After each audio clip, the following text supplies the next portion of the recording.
What is emotional and sensory regulation? Hi, I'm Mapuana. And I'm Lexi. And we are about to tell you. Emotional regulation is the ability to maintain control over one's emotional state. When someone experiences emotional dysregulation, they are not able to adequately feel or control their emotions. Emotional dysregulation has been proven to disrupt productivity and accuracy for students in the classroom. According to the American Journal of Occupational Therapy, emotional dysregulation also has a direct effect on occupational performance and could lead to occupational dysfunction. A school-aged child's occupation is being a student, and we would like to provide resources for educators to help their students learn most effectively to succeed in the classroom. Emotional dysregulation can present differently with each student. They may struggle with the congruency of their emotions. How they feel internally may present differently externally. For example, students may appear as aggressive, antisocial, hyperactive, or noncompliant when they are not able to regulate their emotions. Students labeled as those terms may rather be overwhelmed and anxious from new content in class, frustrated while attempting assignments, or have trouble learning due to other factors affecting their emotions, such as social or family struggles. Struggles with sensory input stem from two main issues: overstimulation and understimulation. Sensory dysregulation is a difficulty in interpreting the sensory input in the world around you. Some may experience sensory seeking or sensory avoidance, or experience both and jump around on the spectrum. Let's start with what the senses are.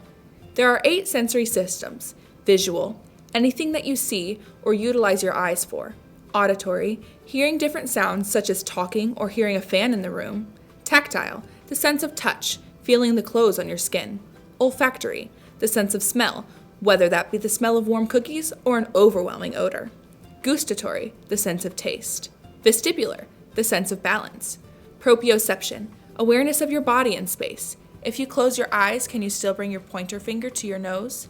Interoception, awareness of what you are feeling on the inside. How fast is your heart beating? Are you feeling hungry?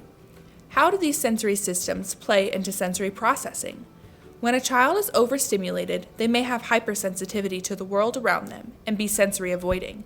This can look different in every child, but some common symptoms may include not liking to be touched by others, being sensitive to and hearing background noises that others cannot hear, refusing to wear certain clothes, such as a scratchy sweater or socks with a seam that bothers them, or they may avoid swings or other equipment that provides proprioceptive or vestibular input.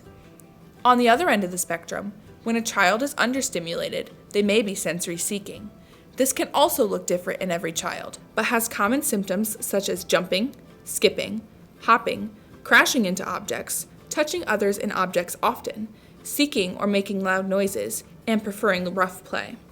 These children will often seem rambunctious and prefer playground equipment, like swings and merry-go-rounds. Children may fall somewhere between and go back and forth on the spectrum of over and understimulation. How do these tie together? Emotional distress can also stem from sensory processing difficulties. Imagine this. You are wearing a t-shirt with a tag that is scratching you to the point where it is unbearable, and there is a humming that no one else seems to hear, but it is driving you crazy. How would you feel? Overwhelmed, angry, annoyed? How can you regulate these emotions? How can you stop yourself from hearing and feeling these things at such an intense level? How do you react to this? You blow up. For further information on how to feel your feelings, visit the Feeling and Feelings site.